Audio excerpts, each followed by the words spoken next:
Segura aí. Aí o anjo, então, quando o dia amanheceu, o anjo tocou na perna de Jacó, e Jacó foi para casa mancando. Ele disse assim: eu vou mancando, mas vou com a bênção. Eu vou mancando, mas vou com a vitória. Só que lá na frente o anjo para ele e diz assim: você não vai se chamar mais Jacó, porque existe quando eu fiz seminário, eu me apaixonei por duas matérias do seminário. Uma é a exegese bíblica, que é a interpretação do texto da Bíblia. A exegese te dá um conhecimento muito maior do que você lê na Bíblia. Mas uma das matérias que me prendeu muito, chamou muita atenção na teologia, é uma matéria chamada de etimologia. Porque a etimologia estuda a origem das palavras, de onde as palavras veio. Se ela veio do grego, do hebraico, do aramaico, do latim, enfim. A origem dos nomes, de onde os nomes veio. Qual é o sentido dos nomes? Estudando a etimologia, nós descobrimos que o nome Jacó significava o que, igreja? Usurpador. E esse nome usurpador no original é enganador, perdedor, mentiroso. Então quando as pessoas cumprimentavam Jacó na rua, eles diziam assim: ô Jacó, eles diziam assim: ô perdedor, ô fracassado, ô derrotado. Aí o anjo diz assim: tu não vai se chamar mais Jacó. Ninguém mais vai te chamar de fracassado. Ninguém vai te chamar mais de perdedor. O teu nome agora é Israel, que quer dizer príncipe de Deus. Diga para quem está do teu lado: tu não vai se chamar mais Jacó, irmão. Diga para ele: tu não vai perder mais. Diga para ele: Deus não vai deixar. Diga: teu nome é príncipe, é princesa. Se tiver uma moça do teu lado, pega na mão dela e aperta a mão dela e diga: você é princesa. Se for irmão, aperta a mão e diga: você é um príncipe de Deus. É um príncipe, é uma princesa, pastor Elias. Tu és um príncipe, varão. Tu és uma princesa. Só quem crê joga a mão para cima da glória. Maravilha, Jesus. Mas tu vai se chamará, que quer dizer príncipe de Deus. Por que a preocupação com os nomes? Um dia um irmão me procurou revoltado. Eu estava cortando o cabelo na barbearia. Ele chegou lá, todo de cara fechada assim: pastor, eu estou irado. Eu disse: por que essa ira toda? Pelo amor de Deus, o que está acontecendo? Eu estou irado porque o Espírito Santo me revelou. A minha esposa está grávida, eu fiz a ultrassom e Deus falou que é para mim colocar o nome dela de Diana. Mas a minha esposa achou o nome de Diana feio. Ela não quer pôr Diana. E quando ele falou que Deus mandou ela pôr o nome na filha de Diana, aí eu sem querer repreendi ele no nome de Jesus. Eu disse: você não sabe o que você está falando. Se você tivesse estudado a etimologia, você ia saber qual é o significado do nome de Ana. A Bíblia diz que Paulo prega numa cidade chamada Éfeso. E em Éfeso existia uma deusa, que a metade do corpo para baixo era de peixe, a metade do corpo para cima era de mulher. E ela era chamada de Diana dos Efésios. Quem já leu isso na Bíblia? E a palavra Diana significa aquela que veio da escuridão ou aquela que nasceu nas trevas. E eu não acredito que o Espírito Santo manda alguém colocar um nome no filho de Diana. Um nome simples que todo mundo conhece. Talvez você até conheça alguém com esse nome: Diogo.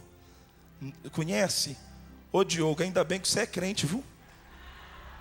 Glória a Deus que você é crente. Porque a Bíblia diz que nenhuma maldição há para quem está em Cristo. Mas se você for procurar o significado do seu nome, sabe o que significa?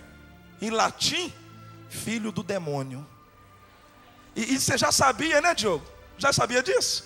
Olha lá, ele já sabia disso. Quem já assistiu o desenho da Cinderela aqui, levanta a mão. A Cinderela tem um gato. Como chama o gato dela? Como chama? Lucifer. Porque o diabo sabe que através do nome existe um poder de Satanás muito forte. Quando a Cinderela chama o gato na sala da sua casa, quem é que ela está invocando para a sala da tua casa? A presença do diabo. É por isso que tem muitas crianças que crescem revoltadas, porque hoje a maior babá das crianças é a televisão. Quando não é a televisão, é o computador. Quando não é o computador, é o PlayStation. Sim ou não, igreja? Como chama o cachorro da dona Florinda? Como ela chama? Bruxa do 71? Dona Clotilde? Tem nenhuma Clotilde aí não, né, irmãos? Como chama o cachorro dela? Quando ela chama o cachorro dela na sua casa, lá no programa do Chaves, quem ela está invocando para sua casa? Quem já assistiu o desenho do Pocahontas? É uma palavra indígena que significa invocando o diabo do abismo. Quem já assistiu o desenho dos Dálmatas? Leia Dálmatas de trás para frente, é Satã. No desenho do Dálmatas, o nome da madrasta da princesa é Cruella Devil. De trás para frente é Diabo Cruel. Diga para quem está do teu lado, há uma influência negativa muito forte em certos nomes. Diga aí para quem está do teu lado. Talvez tem pessoas que estão aqui agora assim, ó. Eu não sabia disso. Hã? Diga para quem está do teu lado, dá um catucão nele, faz assim, ó. Ô glória. Diga para ele, Deus está falando com você.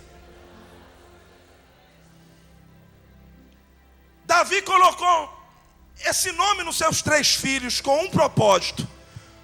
O primeiro filho se chamava O significado desse nome é: Deus ouve as minhas orações.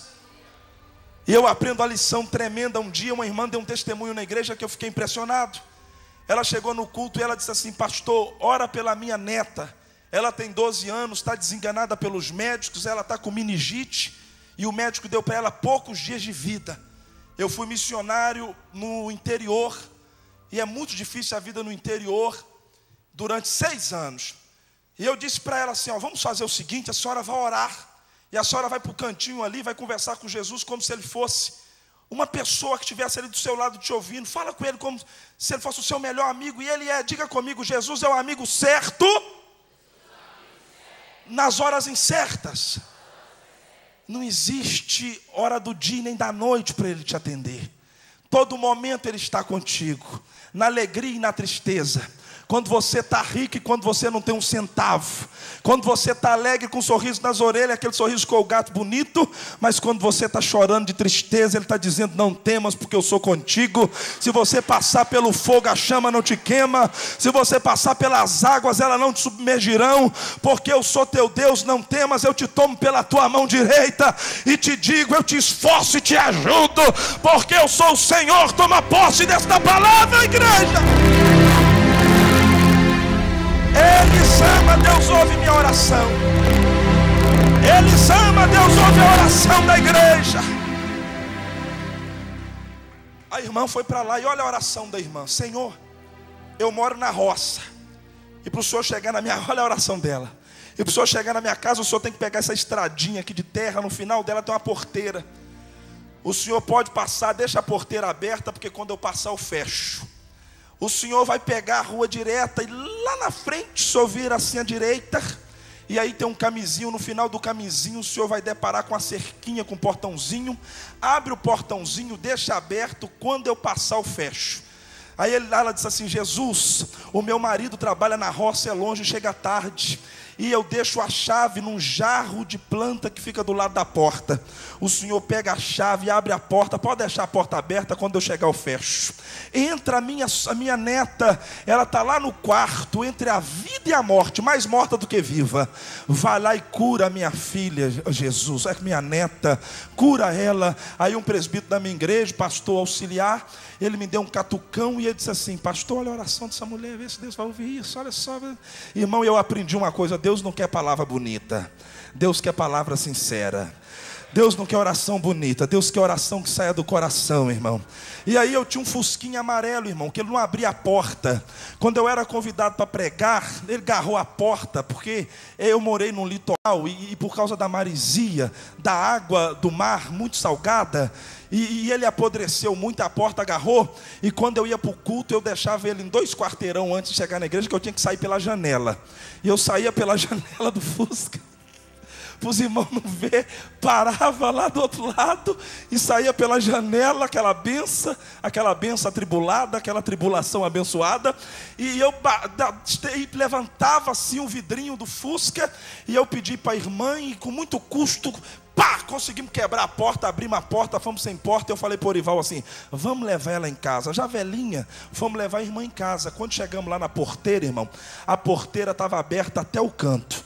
Aí a irmã olhou para mim e falou: pastor, Jesus passou aqui porque a porteira estava fechada.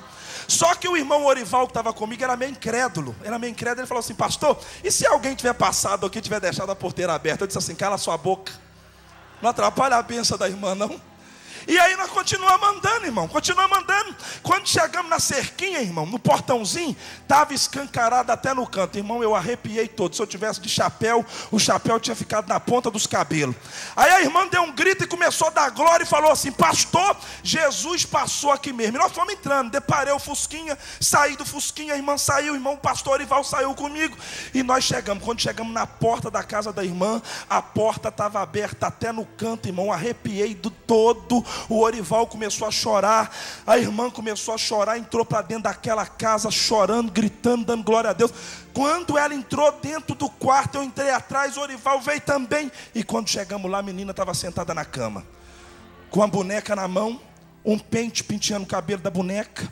A avó chorando, abraçou ela e falou: o que aconteceu? Sabrina, o nome dela Sabrina, o que aconteceu? E ela disse assim: vovó, não sei, eu estava aqui deitada, queimando em febre, não aguentava abrir os olhos, mas de repente eu vi um clarão muito forte dentro do meu quarto, e eu abri os olhos com muita dificuldade. Quando eu abri os olhos, eu vi um homem todo de branco, só que ele não pisava no chão, ele pisava no vento, na sébia. Oh,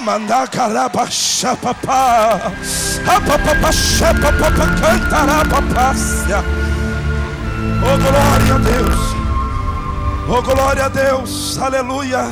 E ela disse assim: vovó, e aquele homem tocou na minha cabeça. E quando ele tocou na minha cabeça, ele disse assim: o Senhor ouviu a oração da tua avó, e Ele me mandou tirar essa doença do seu corpo. E quando ele me tocou, vovó, só sei que a febre saiu, a dor saiu. Quando eu procurei ele, ele tinha sumido. Eu não tenho mais nada, eu estou curada. A avó abraçou com a Sabrina, começou a dar glória, foi um Pentecoste. Ela deu testemunho na igreja, o nome do Senhor foi glorificado. Oh, diga comigo: eles amam. Diga: Deus ouve a minha oração. Mas Davi teve um segundo filho, e Davi colocou o nome nesse segundo filho de que quer dizer Deus vê. Diga para quem está do teu lado: Deus está vendo suas lutas, seus problemas, suas dificuldades. Deus não foge de nós por causa dos nossos problemas. Ele é diferente de certos amigos que só está com você enquanto você está bem. Ele é diferente de certas pessoas que te procuram só quando você tem condição. Ele está com você quando você está bem, mas está com você quando você está mal. Ele está te vendo quando tudo está bem, mas Ele está te vendo quando tudo está difícil. Oh, meu irmão, o Senhor está vendo. E Ele está contemplando as suas lutas, as suas dificuldades. Ele está contemplando as orações que você tem feito pela esposa, pelo esposo, pelo filho que está nas drogas, pelo marido que bebe, pela causa na justiça. Oh, por essa dor que o remédio não cura. Ele está te vendo, os olhos dele são como tocha de fogo. Hoje é comum as pessoas pintar um Jesus com uma coroa de espinho na cabeça, pregado numa cruz, um Jesus todo machucado. Eu nunca vi ninguém pintar o Jesus que João viu lá na ilha de Pátimo. João disse no capítulo 1 do livro de Apocalipse assim, pastor Itamar: e eu ouvi uma voz que falava de trás de mim, e quando eu olhei para ver quem falava, eu o vi. Quando eu vi, os seus olhos eram como duas tochas de fogo, o seu pé como latão reluzente, na sua coxa estava escrito Rei dos Reis e Senhor dos Senhores. Oh, havia uma faixa, oh, escrito no teu peito: vencedor. Oh, Ele é Jesus.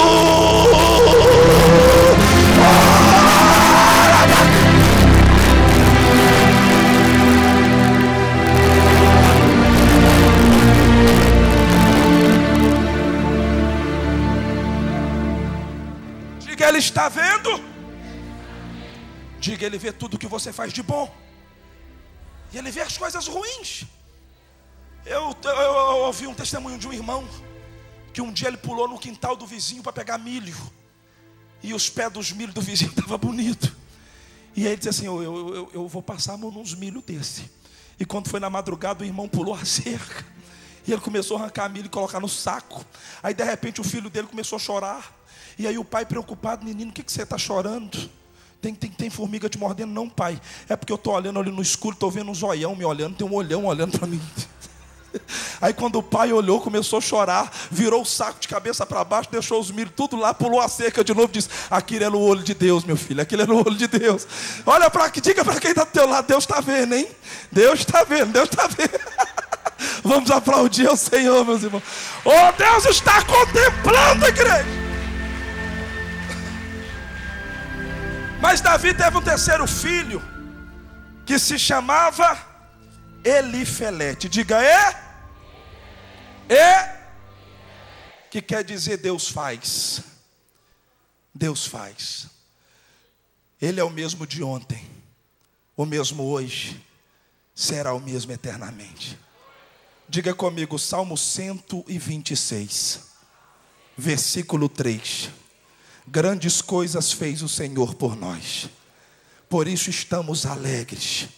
E as nações inimigas olhavam para nós e diziam, grandes coisas fez o Senhor por eles e por isso eles estão felizes. E eu aprendo que Deus ainda faz coisas grandes acontecer no meio do seu povo. Deus ainda faz coisas maravilhosas acontecer no meio da sua igreja. Irmãos, há 2 anos atrás eu estava pregando na igreja quadrangular de Ribeirão das Neves, lá em Belo Horizonte.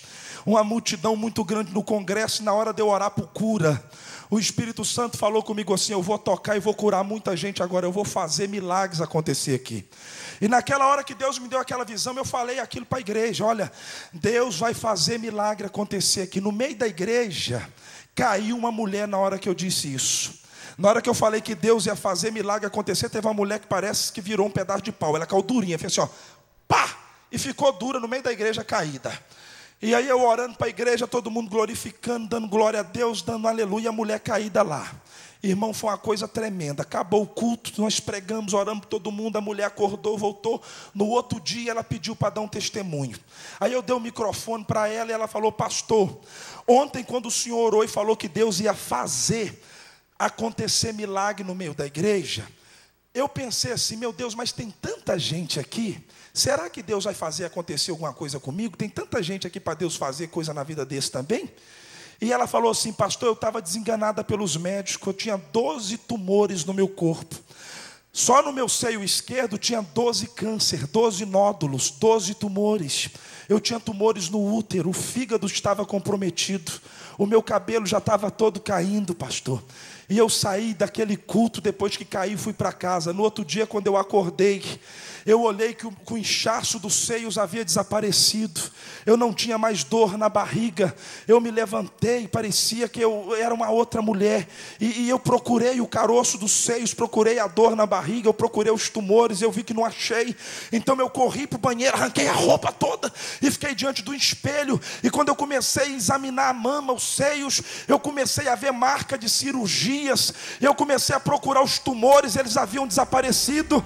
Eu pedi para o meu marido me levar para o médico. Quando o médico me examinou, ele disse que o médico tinha feito uma cirurgia em mim, mas ele nunca tinha visto a cirurgia daquele jeito, porque o médico tinha feito uma cirurgia tão perfeita que todos os 12 tumores haviam sido removidos do meu corpo.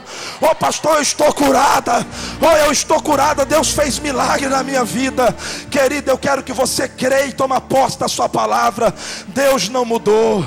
Deus não está preso a limite de tempo, época, estação do ano. Oh, parece que eu nasci ontem. Hoje eu já estou com 32 anos de idade. Tem pessoas aqui hoje que já estão com cabelinho branquinho e que um dia você foi mocinha, com tudo em pezinho, tudo bonitinho, mas os anos foi passando, foi parecendo os pés de galinha, pé de pato, pé de sapo, pé de porco, e tudo quanto é tipo de pé foi aparecendo. E aí a pessoa irmão, ela está presa à lei da gravidade. O tempo vai passando, a gente vai envelhecendo. Quem era musculoso, saradão, começa a aparecer a barriguinha saradinha, aquela coisa maravilhosa. É assim, mas Deus não envelhece, Deus não muda. O seu poder é o mesmo. Levanta a tua mão e diga: Ele faz, Ele faz. Andarraço, se você crê nisso, fica de pé no seu lugar dando glória. Glorificada Arabaxandarabahai. Só você crê que Deus faz milagre acontecer. Você vai sair do seu lugar correndo, vai vir aqui para frente agora. Vamos cantar aquele hino do Lázaro, meu filho. Oh, glória a Deus. Vamos cantar aquele assim, ó. Já faz um tempo que você clamou, e por muitas vezes sim clamou, mas a vitória nunca, nunca vem. A igreja canta. Então você não sabe o que fazer. Parece cantora, de verdade. Não te deixa crer que Deus tem algo profundo contigo. Faz assim, ó. Deus é comigo. O que Deus preparou é bem maior. Canta, igreja. O que Deus tem pra ti, irmão, é bem melhor. Creia nas promessas, creia em Cristo. Ele é contigo.